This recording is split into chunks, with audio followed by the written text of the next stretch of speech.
Une bête sixième ligne, Pshita.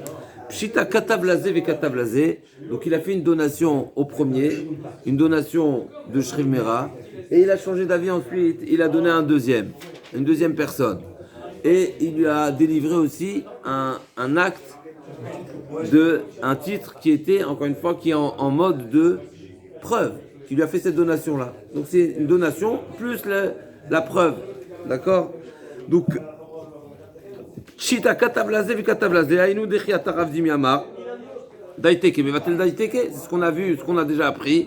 Une donation, donc un document qui révèle une donation d'un Shriv Mera, peut annuler la première. Daiteke, mais va-t-elle daiteke? Donc la deuxième annule la première. Ça, bien sûr, on avait vu dans le passage précédent, il faut prouver qui est le premier, qui est le dernier. Est-ce que réellement le deuxième, il est deuxième par rapport au premier? Ok, en tout cas, daiteke, mais va-t-elle daiteke? Maintenant, la question est katav vezika lazé, katav vezika lazé. Le problème, il est maintenant, qu'est-ce qui se passe?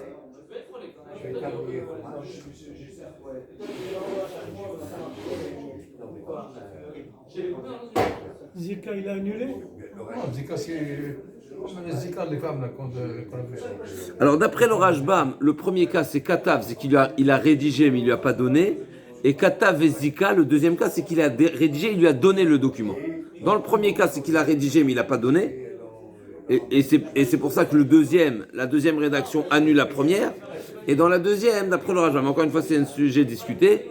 Et dans le deuxième cas, qui va être le deuxième cas qu'on est en train de citer, c'est Katav Vezika, c'est qu'il lui a transmis le document. Donc Katav Vezika Lazé. Donc dans le cas où il a seulement rédigé, d'après le Rashba, dans le cas où il a seulement rédigé, il n'y a pas donné, c'est évident. Il peut changer d'avis, il n'y a pas de problème.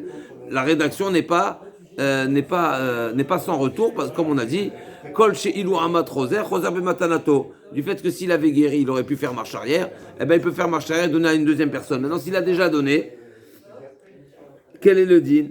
Ravamar, Katav Vezika Lazé, Ravamar, Rishon Kana Shmuel Amar Sheni Kana. D'après Rav, c'est le premier. Premier, ça y est, il a donné. Une fois qu'il a donné le shtar, c'est sans retour. Shmuel dit non, c'est le deuxième. Pourquoi? Même dans ce cas-là, on dit que le droit de ce shrimera de faire marche arrière, il n'y a pas de problème. Katav Vezika Lazé, Ravamar Rishon Kana Shmuel Amar Sheni Kana. Ravamar Rishon Kana, l'Agmar nous explique. D'après Rav, c'est le premier qui a été connu. Pourquoi? Dès le moment où il y a une transmission, il y a un kinyan, eh ben on considère que c'est une donation comme une personne en bonne santé. Une personne en bonne santé ne peut pas faire marche arrière.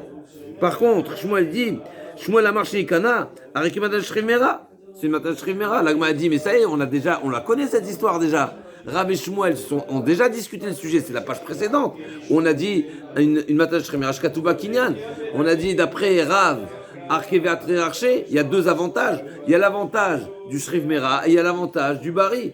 Il y a l'avantage du Bari, c'est qu'il n'y a pas de retour possible. Donc Rav nous a déjà enseigné ça. Et Shmuel, il nous a dit le Edama Adunba. Non, c'est pas forcément un Kinyan, puisque finalement c'est un Shriv Mera. Donc je ne sais pas comment on considère ça. Donc on la connaît déjà cette marloquette. Pourquoi il était nécessaire de répéter Rav ou Shmuel de discuter à nouveau ce sujet? Donc Rav pense qu'une matana shrimera chez Bokinyan, c'est sans retour. C'est parce qu'on retient. Tout à l'heure, on n'a pas mentionné Rav, n'est-ce pas? Mais Rav pense, ne pas oublier, Rav pense, un kinyan, c'est un kinyan, c'est sans retour. Le kinyan, c'est vissé, il n'y a pas de retour possible. L'Agma a dit, Vaifligu bachadazimna, bematana shrimera shkatuba kinyan, sricha, dit marbea. Kama Rav Mishum de Kanumine, Aval Bea de lo Kanumine, Mamodé Shmuel, vite Marbea Bea Kama Shmuel, Aval Mamodé les Rav Tsecha. Donc, moi, il dit non, il y a un ridouche ici. Pourquoi?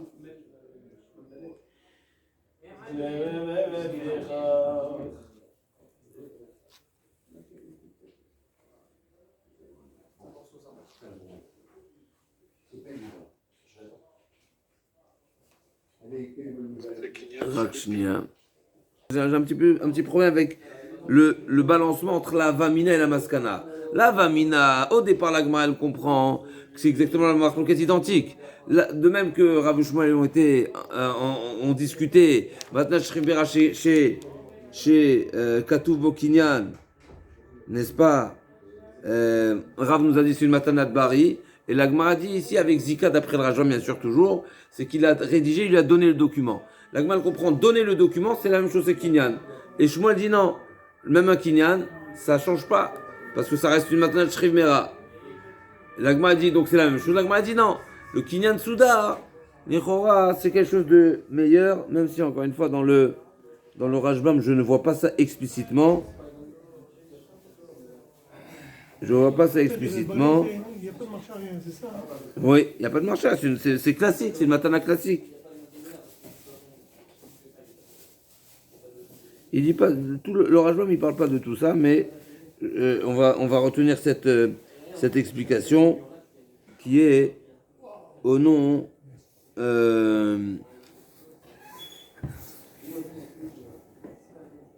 qui est-ce qui dit ça? Kinyan Soudar. Le Rajbam n'a pas parlé de Kinyan Soudar. Le Rajbam n'a pas parlé de Kinyan Soudar. Qui est-ce qui dit Kinyan Soudar? Le Rajbam, il fait une note ici que. Ce qu'il faudrait dire, c'est que l'Agmara pensait effectivement au départ que la transmission du document c'est égal à un Kinyan classique. Et l'Agmara dit non, j'aurais pu dire que non. J'aurais pu dire que Rav ne considère Kinyan seulement un vrai Kinyan, mais la transmission du document n'est pas aussi fort, parce que finalement c'est un testament. Un testament n'est que un testament. C'est un testament d'un mourant. D'accord? Alors qu'un Kinyan, c'est classique. Donc j'aurais pu croire que Rav n'a pas la même position dans les deux cas de figure. L'Agmara a dit non, Rav pense toujours que le Kinyan il est valable, et transmission aussi c'est valable. Et Shmuel, autant quand il y a transmission du document, la transmission du document, autant dans le cas où il y a transmission du document, il peut faire marche arrière, autant quand il y a un Kinyan normal aussi, il peut toujours faire marche arrière. Pourquoi? Parce que c'est une donation d'un mourant. Ok. Bessoura, l'Agmara a dit que chacun, dans chaque région, Bessoura Matnoachi, Vendé Matnoachi, donc il y avait deux versions, qui est-ce qui dit quoi? Dans Asura, donc Asura et Pombedita, chacun rapportait un des enseignements. Là aussi, il y a plusieurs explications, mais en tout cas, donc là, d'après Asura, ils rapportaient la discussion entre Rav et Shmuel dans Kata Vezika. Donc c'est notre dernier enseignement qui a été cité. Et à Pompédita, ils enseignaient différemment. Qu'est-ce qu'ils ont enseigné? Amar Rabbi Yirmiyah Barabba shalchou lehem berav lishmuel yamdenu rabnu shrim mirash katav kon nechasav lacherim vekanu miyado. Donc ils ont demandé à Shmuel qu'est-ce qui se passe dans un cas où un shrim mera il a fait une donation totale, d'accord? Donc on est 5 lignes du bas, Daf Kuf Nun Bet Amud Bet. Donc il a fait une donation totale et il y a eu Kinyan. Qu'est-ce qui se passe comment on considère ce Kinyan? Est-ce que c'est un Kinyan qui va considérer la donation normale, habituelle, comme une personne qui n'est pas mourant ou non? Il est mourant. Donc le Kinyan ne va pas rajouter et ne va pas amplifier et enjoliver la donation. D'accord? Donc c'est la question. Ils ont demandé Charles en achar Kinyan kloum. Donc il n'y a pas de donc Amar Rabbi Yirmiyah shalchou le meberav le Shmuel yilamdenu rabenu shriv mirash katav dugazav lachem vekanu miyado ma ou amar leu en achar kinyan kloum. Il y a pas de retour possible. C'est kinyan et kinyan savour mine anemile le acher aval le atzmo lo amar leu Rav Friza qui a taravuna mikofrim pirashna benation ben acherim.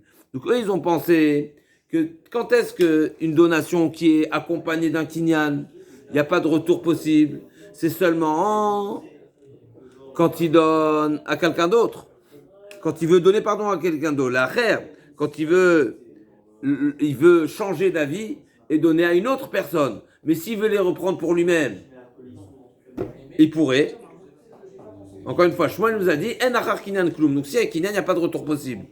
L'Agmara a pensé au départ que tout ce que Shmuel a dit, que le kinyan, ça verrouille, c'est seulement, ça limite seulement le donneur à changer d'avis et de donner à une autre personne, un autre bénéficiaire. Mais s'il veut les récupérer pour lui-même, il peut.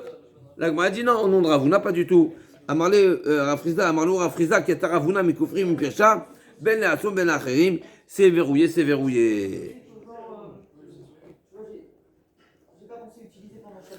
Donc ici, on a un petit problème finalement, parce qu'à Pompédita, qu'est-ce qu'il en sort finalement? Que s'il y a un kinyan normal, ben même Shmuel est d'accord que le kinyan, ça fait Matanat Bari. Il n'est pas bon alors.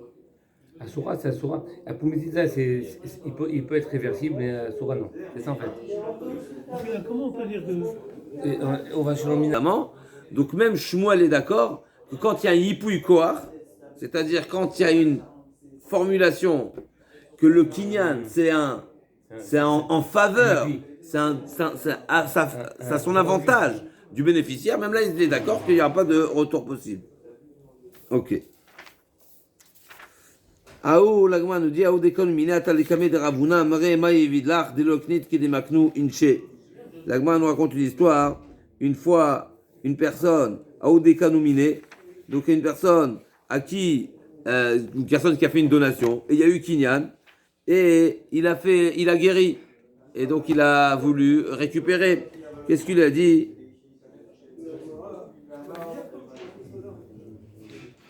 Il lui a dit, il n'y a rien à faire. En général, un Shriv Mera, pourquoi il a le droit de faire marche arrière? Parce qu'il n'y a pas de kinyan. Là, il y a un kinyan. Tu peux plus faire marche arrière. Habituel, Loïkinet, même si la formule de la Gemara, elle a l'air inverse, mais c'est le sens. Maïevidlar, qu'est-ce que je peux te faire? Tu n'as pas procédé comme un Shriv Mera habituellement procède. Habituellement, le procédé d'un Shriv Mera, c'est faire une donation de Shriv Mera sans le kinyan. Toi, tu as fait le kinyan, il n'y a pas de retour possible. Okay. Donc il y avait et Ktiva Tashtar et Messira plus Kinyan. Donc le Kinyan il est supplémentaire forcément à la Matan Shrimera, donc ça l'empêche, ça le limite de faire Machari. Aïmatanta de Vakatuba Mechaim ou Bemot. Donc il y avait un document où on a retrouvé, où c'était marqué de cette manière-là, Bechaim ou Bemot. Donc le problème est de savoir comment traduire et interpréter cette formulation. Rav Amar, Ari Matnat Shrimera, ou Shmuel Amar, Ari Matnat Bari. A priori, là, on a les avis inversés, n'est-ce pas? Donc Rav, il dit, du fait que la Bechaim ou Bemot, donc c'est une manière de dire que ça démarre maintenant et ça finit après la mort, donc c'est une Matanat Shrimera. Une Matanat Shrimera, quand est-ce qu'elle prend effet? Après la mort. Donc c'est une Matanat Shrimera. Et Shmuel il dit non, du fait qu'il a dit Bechaim ou Bemot, c'est une manière de dire que c'est déjà que Matanat Bari. Et donc ils peuvent faire marche arrière. Rav Amar Ki Matanat Shrimera, Mirsiba, Bemavet, Bemot. Donc ça veut dire la Hamita. S'il a dit Bechaim, si c'est une donation normale, pourquoi tu mentionnes la mort? Forcément, s'il a mentionné la mort, c'est que c'est une Matanat Shrimera. De Hamita Kama. Alors pourquoi il a dit Bechaim? C'est une manière de dire en réalité, lui, la donation, il compte faire une donation qui prend effet après le décès. Alors pourquoi il a mentionné le mot Bechaim? C'est seulement une manière de dire Lechaim, n'est-ce pas? C'est une manière de dire, de se souhaiter la vie, c'est un bon siman. Mais en réalité, l'essentiel c'est Bemot. Et Shmuel dit l'inverse. Shmuel a maintenant, Ariki Matan Bari, c'est l'inverse. Pourquoi c'est Matan Bari? Parce qu'il a dit Bechaim. Bechaim Yertiva, Bechaim, Bechaim Kamar, Vaide Katav, Ubamavet, Keman Damar Me'ata Ve'adolam. C'est une manière de dire maintenant et à jamais. Amre Nardé, il cheta qui va t'aider Rav. Donc Nardé tranche la halakha comme Rav. Amarava Vik Tiva Mechaim Kana. S'il a écrit à partir Mechaim, c'est du vivant. Bechaim ou Bemot. Bechaim, c'est dans la vie et dans la mort. Mechaim, c'est depuis le vivant. Donc c'est depuis le vivant. Donc c'est vrai qu'il a été, c'est un kinyan qui ne peut pas faire marche arrière. Donc Ikativba Mechaim, même s'il a écrit Mechaim ou Bemot, c'est sûr qu'il a été kana, parce que Mechaim, c'est le sens de Mechaim, ça veut dire c'est Me'arshav, c'est dès maintenant. Donc c'est dès maintenant, bien sûr qu'il n'y a pas de retour possible. Amar Marli, Rava. L'Agmar n'est pas d'accord avec, Amemar n'est pas d'accord avec Rava. Amar les Ravashi, la Pshita, des Hamrenar, des Rav. L'Agmar dit je comprends pas, bien sûr. Si tu dis que la halakha elle est comme Rava, c'est-à-dire qu'il faut dire que dans le cas où il a dit Mechaim, c'est du vivant. Mais la Gemara dit, mais bien sûr que la halakha n'est pas comme Rava, parce qu'on a dit que la halakha est comme Rav, et Rav a dit Bechaim ou Bemot, c'est une matanat shrimera. Pourquoi c'est matanat shrimera? Parce qu'il a dit Bemot. Donc s'il a dit la mort, il a mentionné la mort, forcément c'est après la mort. Donc même s'il a dit Mechaim ou Bemot, dès le moment où il a mentionné la mort, c'est une matanat shrimera, on ne fait pas la différence. Même s'il a dit Mechaim ou Bechaim ne va pas changer, la Gemara a dit, a priori, pourquoi? Parce que du fait que on retient la position de Rav qui a dit, dès le moment où tu as mentionné la mort, c'est que tu veux faire une donation qui va prendre effet après la mort. Donc là aussi, donc même s'il a dit Mechaim, la Gemara a dit non, pas du tout. Amarle Amarmal un pshita. D'Amrenardé l'achtakivaté des Rav. Maud était ma Mechaim odé Rav kamashmala. La Gemara a dit non, j'aurais pu croire pas du tout, c'est différent. Mechaim, c'est pas Bechaim. Mechaim, c'est depuis le vivant. Et donc j'aurais pu penser que Rava. Donc il était important de préciser que la halakha n'est pas comme Rava, parce que Rava Bémet peut s'arranger, si on veut, avec Rav. Il peut dire que Rav sera d'accord que Mechaim n'est pas égal à Bechaim. Mechaim, ça veut dire depuis le vivant. Mon vivant. Depuis le vivant. Depuis son vivant, oui, du donneur. Chazak Omar, oui, effectivement, Chazak. Aoude Atalekame de Rav Nachman, Lénardé. Chadre Lekame, Aoude Atalekame de Rav Nachman, Lénardéa. Donc c'est une histoire qui s'est présentée à Rav Nachman. Chadre Lekame de Rabbi Yirmiyah Baraba, Leshum Tamia. Donc il est parti, Rav Nachman a envoyé la question à Rabbi Yirmiyah qui se trouvait à Tamia. Amar Hachatra de Shmuel. Pourquoi il a envoyé à Tamia? C'est intéressant parce que Tamia, c'est Milachon Nitman, c'est Milachon se cacher, n'est-ce pas? Alors les Mefarshim, là ils disent que c'est un endroit, mais on dirait qu'il voulait éviter quelque chose, n'est-ce pas? Il voulait se sauver d'une situation. Alors là, de quelle situation il voulait se sauver? C'est qu'on était à Néardéa. Et Néardéa, c'est la ville de Shmuel. Donc on est posé comme Shmuel. Il voulait éviter le. Chazak. Donc qu'est-ce qu'il a fait Rav Nachman? Donc, Achatra de Shmuel. Et donc, Echinavid qui va t'aider Rav. Donc c'est vrai que d'un côté, on a tranché la halakha comme Rav. Et là, c'est un grand chidouche. Même si, a priori, alors c'est pas explicite, mais a priori, même si la Gemara elle tranche la halakha, ça ne veut pas dire forcément que c'est une halakha qui est à appliquer partout. À l'endroit de Shmuel, on peut faire la halakha comme Shmuel. Ou bien on va dire que la halakha, elle n'était pas encore tranchée pour tout le monde, et donc c'est pour ça qu'il y avait les différences des endroits. Et à l'endroit de Shmuel, on est posé comme Shmuel, à l'endroit de on est comme Rav. Ou bien non, même quand on est posé que la halakha, à l'endroit de Shmuel, Shmuel peut maintenir sa position s'il est ce qu'on appelle Mara Deatra. C'est le Rav de l'endroit. Mara, c'est le propriétaire, n'est-ce pas? Le maître. Aïdata lekame de Rava. Rava Keshmate.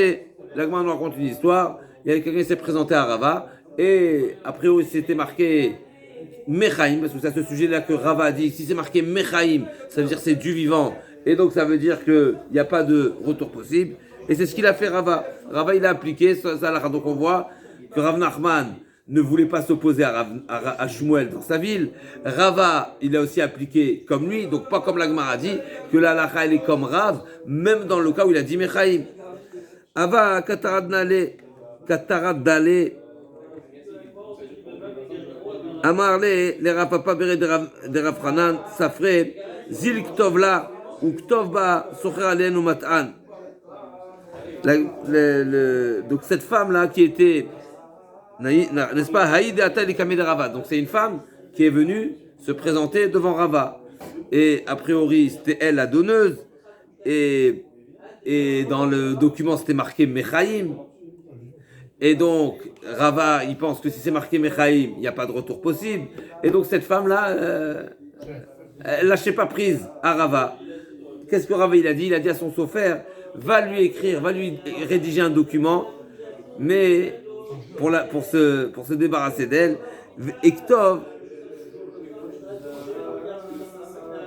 Donc, fais-lui croire dans le document, donc rédige que je lui ai donné raison, mais rajoute une phrase Socher alen ou mat'an. C'est une phrase qui est dans Baba Metzia, n'est-ce pas? C'est marqué ici, il y a des employés ou ou un balabaït, mais c'est des employés plutôt. Socher alen matan, qui ont fait marche arrière. Donc j'ai embauché, on s'est mis d'accord avec des employés, et les employés maintenant font marche arrière, en plein milieu de la journée. Ils ont le droit de faire marche arrière. Mais c'est pas pour autant que moi, je vais perdre. Et si je me retrouve maintenant avec de la main-d'œuvre qui me coûte plus cher, eh ben je pourrais le récupérer sur les premiers, ou bien les tromper et leur faire croire que je vais leur payer plus et je vais pas les payer plus. C'est une phrase de la Mishnah, là-bas à voir, c'est exactement la Sougia. Donc qu'est-ce qu'il a fait Rava? Il lui a rédigé un psak-din qui lui faisait croire en sa faveur, mais il a dit au sofer, mais en conclusion là-bas tu notes cette phrase, Socher alen ou mat'an.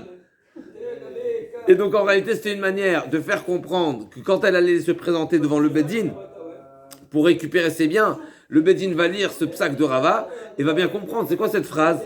Et il va comprendre que non, en réalité c'était seulement pour la tromper et pour qu'elle lâche prise. Socher alen ou mat'an.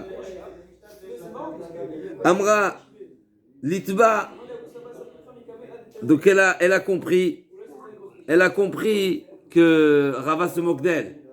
Donc elle voulait pas lâcher Rava. Rava voulait, voilà, ça y est, combien? Ça y est, n'est-ce pas? Lâche prise. Donc mais Rava a voulu, hein? J'ai pas compris le cas. J'arrive, je reviens tout de suite. Je reviens. Redis, tu vas voir. Donc Amra Litva Arbe, elle a maudit Rava que son bateau fasse naufrage. Litba Arbe. Arba, c'est un bateau, c'est une barque, un petit bateau. Et elle a maudit, tu te moques de moi? Comme ça, elle dit à Rava, tu joues avec Rava. Et la question c'est, Atouye Kamatritli, tu crois que je suis Hamar? Comme ça, elle dit la femme à Rava. Tu veux me tromper? Tu veux m'avoir? Amchinu les manées des Rava Bemaya, va filo achilo ifrak mitiva. Et malheureusement, on sait que Atiekilat Diot Kalabe Necha, comme c'est marqué de Avimelech, il y a tout Enaim. C'est une malédiction, Chazvé Shalom. Même Rava, Gadol Batora, qui n'avait pas le choix, il a été une femme qui l'a maudit. Et qu'est-ce qu'ils ont fait pour éviter, on va dire, la malédiction? Ils ont fait en sorte d'appliquer la malédiction. Comment ils ont appliqué la malédiction? Ils ont trempé les vêtements de Rava dans l'eau. C'est une manière de dire, ça y est, je me suis noyé. Ça y est, laisse-moi, ça y est, ça s'est appliqué. Ce qu'elle a dit, c'est appliqué. Malgré tout, ça n'a pas suffi. Et il a quand même fait naufrage. Ça ne veut pas dire qu'il en est mort, mais en tout cas, la Gemara nous raconte voilà, qu'il y a eu que son bateau a chaviré. Afilo achilo ifrek mitivra. Alors là,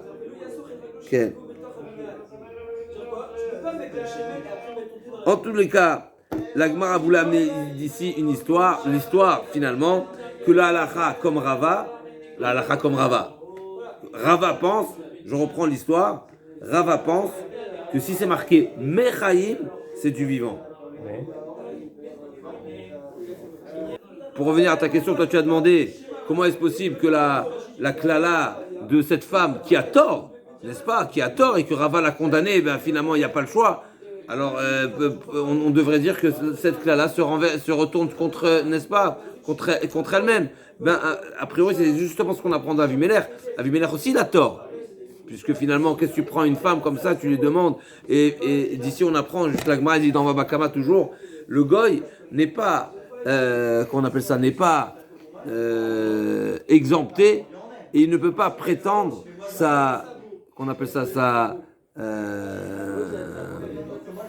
se déculpabiliser parce qu'il ne savait pas. Ayalo lilmod velo lamad, c'est ce que la Gemara nous dit. Le goy, il peut pas dire non, je savais pas. Je savais pas, il n'y a pas, apprends. Nul n'est censé ignorer la loi. Le klala de Haré, ça marche. Sur un juif, ça marche. Justement, on voit que même la classe d'Avimelech, là aussi Avimelech, c'est exactement ce que je vais amener comme preuve. Avimelech, il avait tort. Il est fautif. Il lui dit non, mais c'est quoi, mais t'aurais dû me dire. Admettons que t'aurais dû me dire, mais c'est qui le fautif dans l'histoire? C'est toi, c'est lui qui a pris, c'est lui qui a arraché Sarah finalement. Il dit non, mais t'aurais dû me dire. La Gemara dit, un goy n'est pas dispensé, n'est pas, comment on appelle ça? Pas exempté, comment on dit, il n'est pas blanchi par cet argument, je ne savais pas. Il n'y a pas tu ne savais pas. Il n'est pas d'accord? disculpé. Oui. On peut dire. Nul n'est censé ignorer la loi. Là aussi, mais finalement, même le fait, plus que ça, même le fait qu'il a caché finalement, donc il est fautif. Et malgré tout, la klala, elle elle a pris effet. Donc on voit la gravité et l'importance d'une klala. Chas v'shalom. Okay. Donc Daniel, comme Daniel nous a dit, au nom du Méri, ramène ici que la letzanout c'est Mida Meguna. Finalement, il s'est moqué d'elle et c'est quelque chose qui est très mauvais, qui est méprisable. Et donc c'est pour ça qu'il a été, sa punition, c'est la malédiction, chas v'shalom, c'est quand même appliqué. Deuxième explication, c'est qu'en réalité, la halakha n'est pas comme Rava. C'est pour ça que c'est appliqué. Parce que la halakha n'est pas retenu comme lui, même si c'est un grand ridouche, parce que finalement, en la dayan et la machine avrohot. Mais on voit ici, du fait que la halakha n'a pas été tranchée comme Rava, eh ben, quelque part, comme si ça trouvait une place. Ça a pris effet. C'est quelque chose qui est extraordinaire. Donc ça, c'est au nom de certains Rishonim qui ramènent ici le Ritva et autres, qui disent que c'est pour ça, du fait, El Nimouké Yosef. C'est justement ça le sujet ici. Donc on a trois explications. Finalement, on a l'explication du Rashbam, qui finalement, il ne relie pas ça ni à la halakha, ni à la kaviachol aletzanou de Rava. Et donc c'est simplement Altier Kilat Idiot Kala Benecha. Et donc on voit ici qu'une klala peut prendre effet même pour le Rav, même pour le Dayan, même s'il a fait tout ce qu'il fallait faire, etc. Deux autres explications. Non, en réalité, il y a une moquerie, ou bien la halakha n'est pas retenue comme Rava, c'est pour ça que ça a pris effet. Donc on a trois avis ici. On fait une avant-première, Bezard Hashem, mais encore un petit passage. La Mishnah. Lokata Bashriv Mera. Si dans le document, dans le testament, c'est pas précisé, c'est pas mentionné, c'est pas explicite qu'il était Shriv Mera. Maintenant, c'est quoi le problème? C'est quand on le voit, il est. Tout va bien, lui vient, il est bien maintenant, il est devenu sportif, il a guéri, il est sorti du coma. Ou Omer, lui, il prétend que quand il a rédigé ce document-là, il était Shriv Mera, mais c'est pas mentionné. Mais là, il y a un problème de la dispute, le désaccord ici, c'est des arguments, c'est rien d'explicite. Lui, il prétend qu'il était Shriv Mera, et donc il a fait une donation totale en étant Shriv Mera, donc il peut récupérer. Et le Mekabel, et le bénéficiaire dit pas du tout, c'était une donation normale. À qui d'amener des preuves? Ou Omer, lo katava Shriv Mera, ou Omer Shriv Mera iti, ven omrim bari haïta, tsarich lavi raya chez Shriv Mera hayat ve Rabbi Meir. D'après Rabbi Meir, c'est à lui d'apporter les preuves. Pourquoi? Parce que le bénéficiaire, il est détenteur d'une preuve. Donc c'est lui qui veut le récupérer. Donc c'est qui le motzi mechavero? C'est à lui. À qui d'apporter les preuves? À celui qui veut récupérer, parce que c'est lui qui veut faire sortir ses propres biens. D'après Ramim, il ne dit pas du tout. Chaim Omrim, Hamotzi mechavero ala varaya, c'est eux. Ils n'ont pas encore bénéficié. C'est à eux d'amener des preuves qu'il leur revient, que cette donation leur revient, et que c'était une donation classique, et que c'est une donation qui n'était pas de Shriv Mera, et que c'est une donation pour laquelle on ne peut pas les récupérer. Donc, Marlokat Rabbi Meir, on arrive tout de suite, c'est quoi le sujet? Aou matanta, dava katavba, kadava katsir verame be'arse, velo katavba, umigo mar'e, iftar le bet olme. Donc, il y avait un shtar, donc qui s'est présenté, où il n'y avait pas toute la formule dans son intégralité. C'était marqué Kadava Katsir Verame Be'arse, c'est-à-dire que la personne était sur son lit de mort, Katsir Verame Be'arse, mais c'est pas marqué Umigo Mare Iftar le Betalme, et que c'est de cette maladie qui va partir, qui va mourir. Okay? Donc c'était l'habitude d'écrire ces deux phrases. Donc préciser l'histoire finalement, que l'histoire s'est produite quand il était alité. Et il y avait la deuxième partie de la phrase qui disait que c'est de cette maladie qui risquerait d'en mourir. Donc c'est qu'il était malade mourant finalement. Des conditions, il y a des conditions.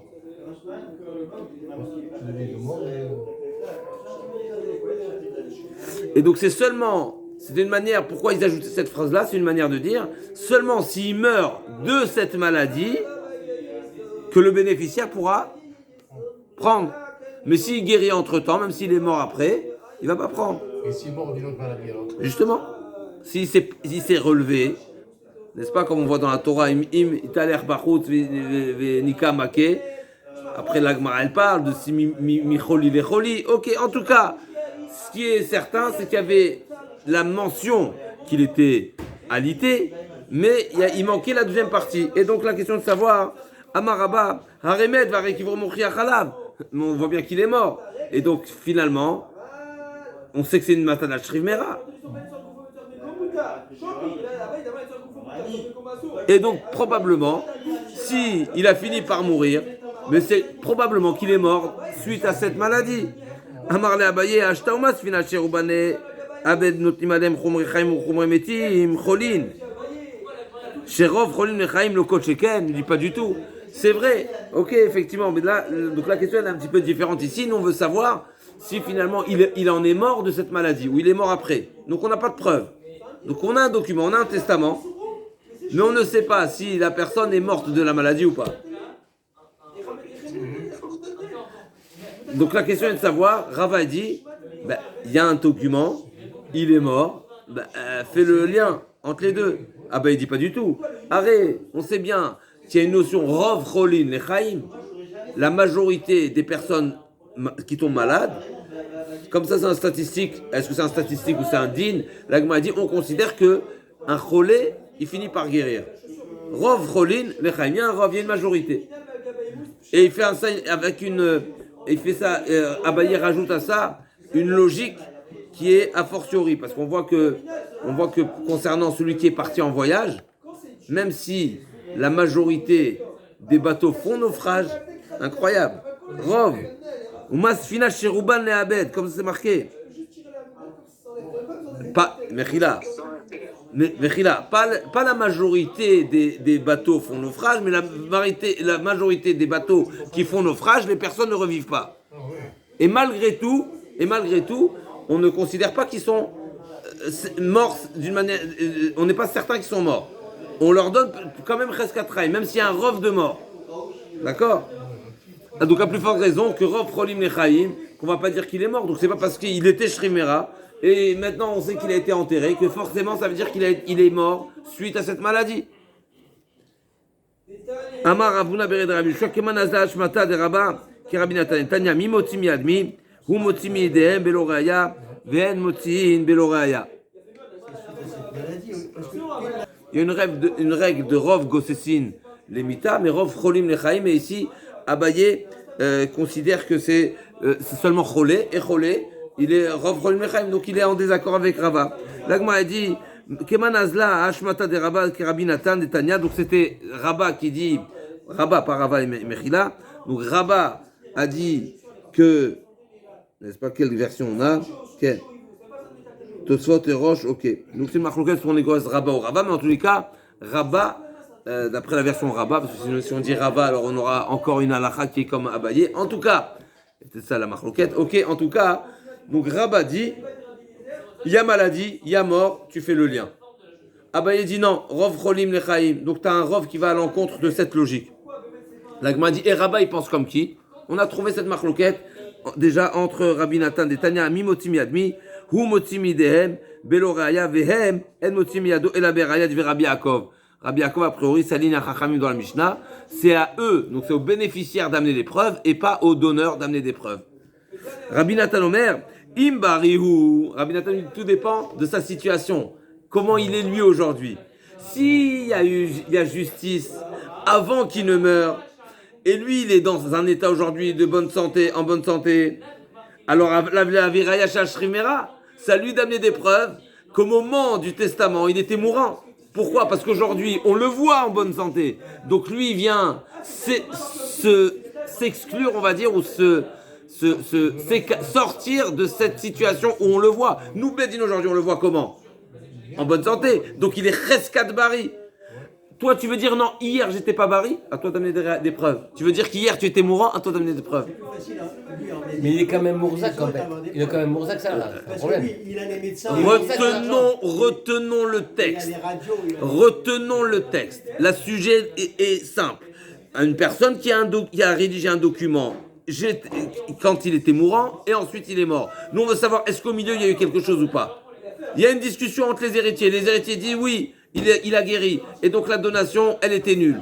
Les bénéficiaires disent non, il n'a pas guéri. Donc la donation est donation. À qui amener les preuves? Rabba il dit, ben forcément c'est aux héritiers à amener les preuves. Pourquoi? Parce que le constat que nous voyons va à l'avantage du bénéficiaire. On a vu un document qui précise qu'il était mourant. On a une tombe qui nous prouve qu'il est mort. On fait le lien entre les deux. Ah ben il dit non. La Gemara dit, et Rabbi il pense comme qui? Rabbi il nous pense comme Rabbi Nathan. Qu'est-ce qu'il pense Rabbi Nathan? Que tout dépend de l'état de la personne au moment du jugement.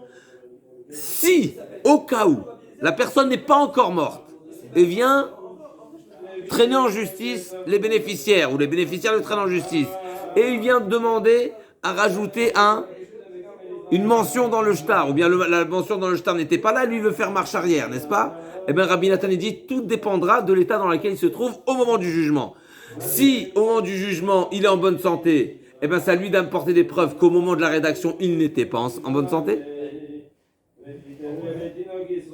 Et si au moment du jugement il n'est pas en bonne santé, eh ben c'est au bénéficiaire d'amener des preuves qu'il était en bonne santé au moment de la rédaction. Pourquoi? Parce qu'il y a une chazaka, il y a l'état actuel. Maintenant qu'est-ce que tu demandes toi? Il a des preuves ou il n'a pas de preuves?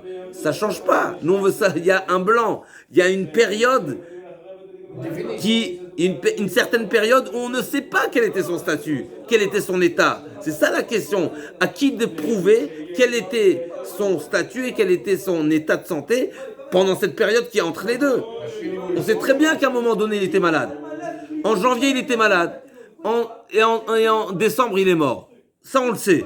Mais qu'est-ce qui s'est passé entre les deux? Évolution, justement. On sait pas Oh, l'évolution. Abaye nous dit, Rov Rolim Lechaim, il y a une évolution, il a guéri. Donc il est mort d'une autre maladie. Oui. Donc Rabbi Nathan, il nous dit quoi? Rabbi Nathan Omer, Im bariou alav la viraya sheya shrimera, im shrimera ou alena viraya shebariaya. Amar Rabbi Elazar, veletuma kemachloket. Pour les halachot de Touma, pareil, on fera un copier-coller. Cette même machloket qu'on a vue ici, à qui d'amener les preuves, eh ben on applique aussi dans la halachot de Touma. Dites-nan, on va voir qu'est-ce qui est marqué dans Touma. Dites-nan, bika. Une bika, c'est une vallée. Une vallée. La vallée de la Baca. Une vallée. La vallée de la Baca en Liban. Bika. Bimotachama, en été. Reshuta yachid. En été, c'est-à-dire, c'est quoi la différence entre l'été et l'hiver? C'est pas est-ce que c'est boueux ou pas boueux, c'est est-ce qu'il y a des récoltes ou il n'y a pas de récoltes. Les bika, c'est des domaines privés. Bien sûr, c'est pas ça la question. L'appartenance, elle est privée. Mais les propriétaires n'empêchent pas les gens de traverser par leur champ s'ils veulent faire des raccourcis ou quoi, si bien sûr ils ne causent pas de dommages à la récolte. Donc en été, quand ça pousse, donc c'est Reshuta Yachid. Pourquoi? Parce que personne n'est censé passer. Donc c'est un domaine privé. Ça veut dire qu'on appliquera, on lui donnera un statut de domaine privé. En hiver, on lui donne un statut de domaine public. C'est quoi la différence de domaine privé et domaine public? Les Nyan Touma, on sait qu'on apprend de Sota, on est dans les Chod Sota le matin. Qu'est-ce qu'on apprend de Sota? Safek Touma, si on a un doute, si il y a eu impureté, je ne vais pas rentrer dans tous les détails, quel type de Safek, parce qu'il y a Safek Al, Safek Lol, Al, Safek Naga, Safek Lo Naga, il y a plusieurs types de Sfekot, mais en tout cas, on applique une règle simple. Si le Safek se déclare dans un domaine privé, on dit Safek Touma Tamé. Comme la Sota, où on sait que si on a une incertitude, est-ce qu'elle a été... Elle s'est isolée, mais est-ce qu'il y a eu impureté ou pas? Du fait, eh ben, qu'est-ce qu'on applique pour la Sota? Misafek quoi? Si on n'a pas de témoin, comment on considère qu'elle est impure? Et la preuve en est que tant qu'elle ne boit pas, elle est interdite à son mari. Donc Misafek, en cas d'incertitude, il y a eu prévention, il y a eu isolement, mais elle est dans un domaine privé, ça fait qu'est-ce qu'on dit? Elle est impure. Et bien pareil pour toutes les Lchot Touma, on dirait ça fait que Touma Birshuta Yachid Tamé. Comme la Sota, on apprend de Sota. Par contre, ça fait que Touma Birshuta Arabim, c'est pas similaire à la Touma. Donc c'est un chidouche qu'on a trouvé dans la Sota. On fait un copier-coller si c'est similaire à la Sota. Sota, c'est dans un domaine privé. Donc domaine privé, domaine privé. Domaine privé pour la Sota, elle est impure. Et bien pour les autres halachot de Touma, concernant si j'ai touché ou j'ai pas touché le mort ou le chéret, etc., on va dire, si c'est un domaine privé, eh ben misafek, tu es impur. Si c'est un domaine public, misafek, tu es pur. Ça ne ressemble pas à sota. Donc là aussi, la bika, ça dépendra en été ou en hiver. En été, c'est un domaine privé. Et donc, s'il y a une situation d'impureté, on va dire safek touma tamé. Par contre, si c'est un domaine public, si c'est un reshut harabim, eh ben on appliquera le din de safek touma reshut harabim, sfeko taor. Ça ne ressemble pas à sota. Donc, bika bimot achama reshut harabim les shabbat et reshut harabim les touma. Donc, Mechila, je vais inverser. Pour la Toum'a, c'est Reshut Harabim. Donc, c'est Reshut Yachid pour Shabbat, mais c'est Reshut Harabim pour la Toum'a. Et Bimot Akshamim, Reshut Yachid les Kan ou les Kan. En hiver, en tout cas en hiver, oui, en hiver. Donc, en hiver, Mechila, c'est quand on parle de l'été, donc c'est la fin de l'été, on a déjà récolté. Et l'hiver, c'est qu'on a semé, donc on ne va pas piétiner là-bas les pousses, les plantations. Alors, le Rajbam nous ajoute une précision. Pour qu'une bika, n'est-ce pas, pour qu'un champ soit considéré un Reshut Yachid, forcément on est obligé de dire qu'il est clôturé. S'il n'est pas clôturé, c'est pas un Reshut Yachid, c'est comme Tour, Carmini, ça dépendra des situations. Donc il faut dire qu'il était clôturé. Et deuxièmement, il faut dire aussi que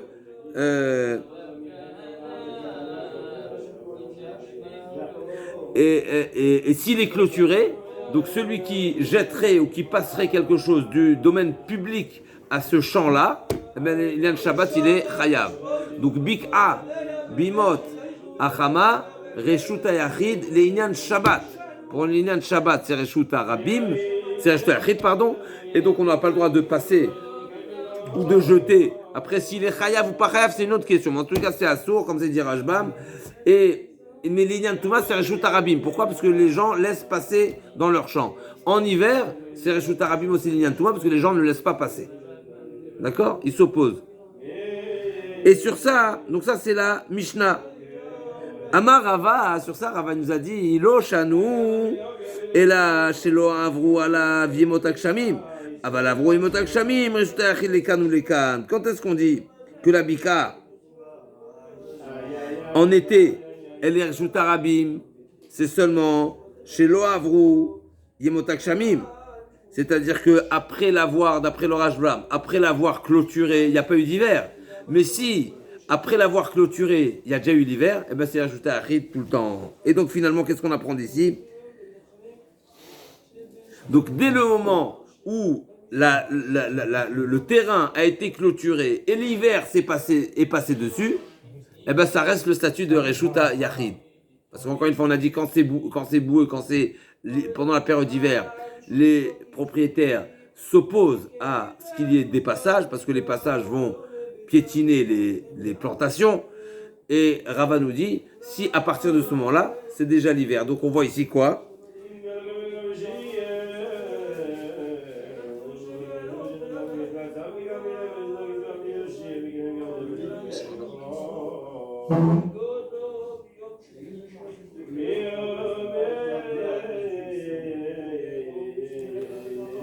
Maître le Rajbam aussi ramène une autre explication, c'est deux explications ici, c'est quoi le sujet?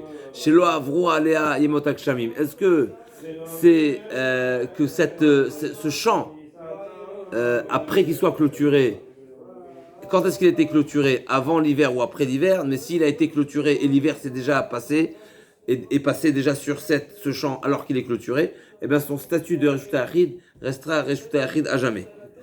Deuxième explication, c'est que sur la Toum'a, qui est la question qui est posée sur la Toum'a, c'est-à-dire l'objet, le bien, la personne qui vient poser la question, aujourd'hui, est déjà passé la saison des pluies.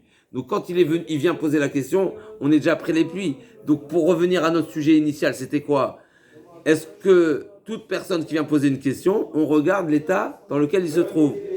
Donc là, Rava nous viendrait nous dire, si cette personne est venue poser la question après qu'une période de pluie soit venue, donc il y a déjà le Safek Touma de Reshut Hayachid Tamé, donc tu ne pourras pas le rendre Tahor.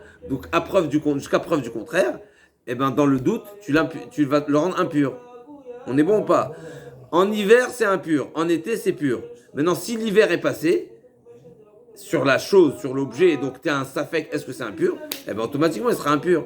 Donc on a une preuve finalement, on a un appui où on a retrouvé cette même notion concernant De même que la Gemara a dit concernant Rabbi Nathan a dit qu'on regarde l'état actuel.